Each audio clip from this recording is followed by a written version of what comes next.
population of, approximate population of Nigeria, we estimate. And I don't think they know the population of Cross River, within the margin of errors. And we don't know what the population of Yakurr is. So how do you plan without data? So one of the things that I think, if we're going to improve upon educational opportunities as well as access to knowledge in Yakurr, we have to identify the institutions that will help us in accomplishing those goals. So one of the first things that I thought about was that this association, will have to maybe assign to a committee to research an inventory of schools in Yakurr. We need to know what we have before we can move forward. So we need to find out in each town in Yakurr, how many primary schools are there? How many secondary schools are there? Trade or commercial schools? And if there are any adult education centers. Because an informed people, an informed society, you cannot have a democracy without an informed electorate. Because they cannot make sound or good decisions in their own interest.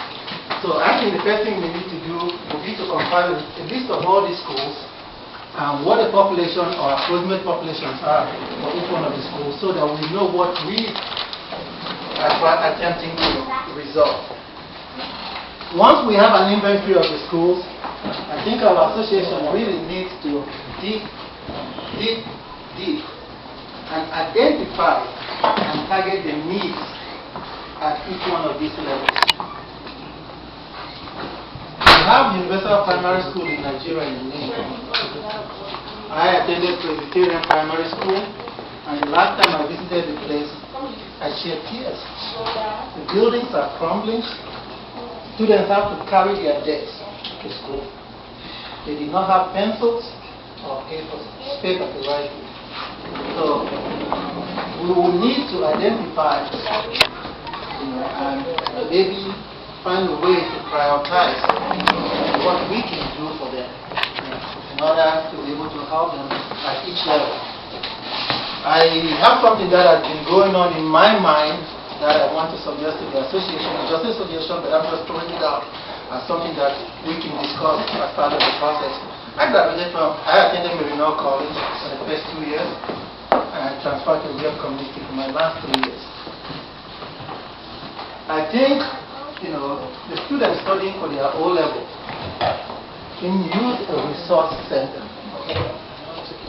The universities in Nigeria, I went to the University of Sabah, people don't even have textbooks at the University of Sabah. So imagine what happens at the secondary school level. There were even bookstores when I was a student in high school all over. We had Abbott for physics, we had the huge textbooks. I had my math, physics, biology textbooks I used to try to impress the girls with, that I was in class 5A, and I did math, physics. You cannot buy textbooks anymore. They don't have them. And if they have them, you cannot afford them, So I've always had this idea in my mind that if as each one of us goes home, you go to your neighborhood library, they're literally throwing away these books. You can say, well, there's internet now. There's no electricity in Nigeria, or there's no constant electricity. How can you have computers that will be dependable and reliable for somebody to study with? You can Google almost anything you want to. Doesn't mean the answer is right, but it's a starting point. We don't even have that option, back home. And if you have it and the power failure comes and you don't have a generator, what do? So we still have a need for physical books in our local government, and I think eventually, we will start from somewhere, maybe build either a public library or have somebody donate a building where children can go and reference their chemistry, their biology, their math or physics, prepare for their O-level exams. That's just an idea I wanted to throw out there.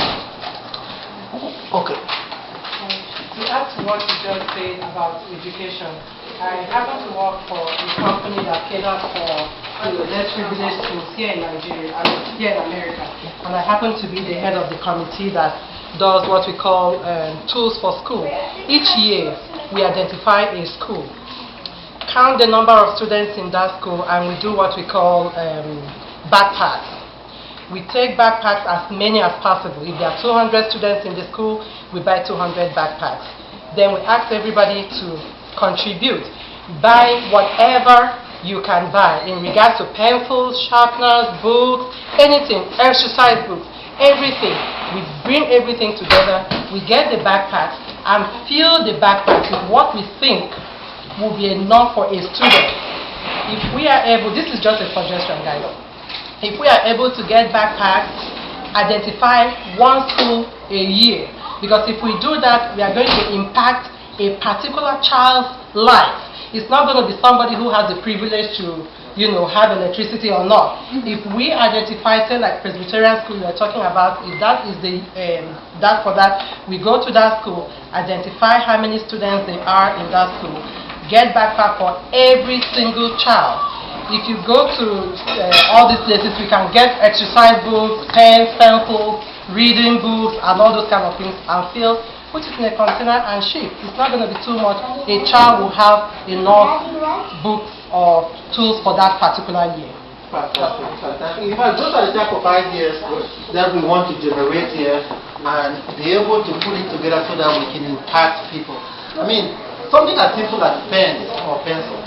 If we approach Family Dollar, Walgreens, Save-A-Lot, and all these stores, some of them will donate it. Free. But we have to be organized. We have to incorporate ourselves. We have to have some numbers to work with. The planning in Nigeria without data, but we need a lot because you cannot. How do you, implement a program without data? It's very difficult. So after that, go ahead. Sure. I also have something that I've been thinking about for a long time. Since we have this organization now, I think we can afford. It doesn't have to be, because I know you, but just select maybe 10, 20 people that are about to take YA. They cannot afford it and pay their fee. Every year we can afford to do that. No, if it's 10 to this year, next year it can be 12. That's something we need to look at very seriously. Great idea. I mean, you go to lunch or take somebody out to dinner. You pay for how many students? I mean, it's just that simple. If you put it in that context, you know what difference you can make in somebody's life.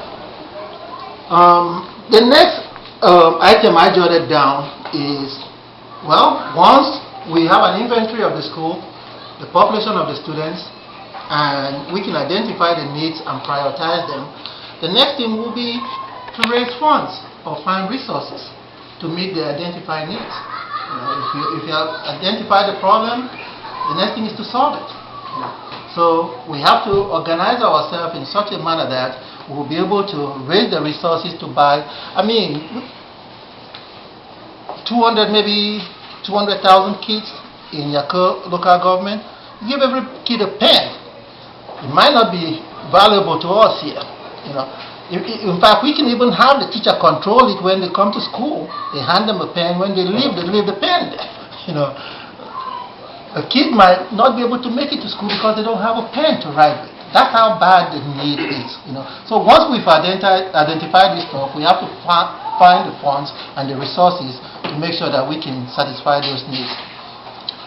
In the near future, this is in the long term, in the long run.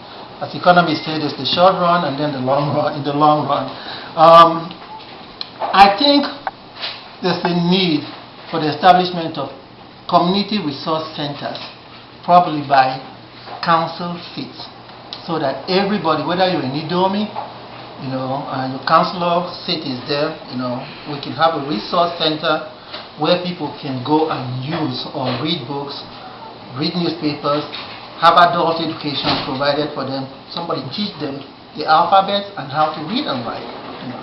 That's a long range goal. You said community resource centers based upon Council consent. That's what I'm saying. So that we're not just centralizing things somewhere, we're spreading it out throughout the Yakurr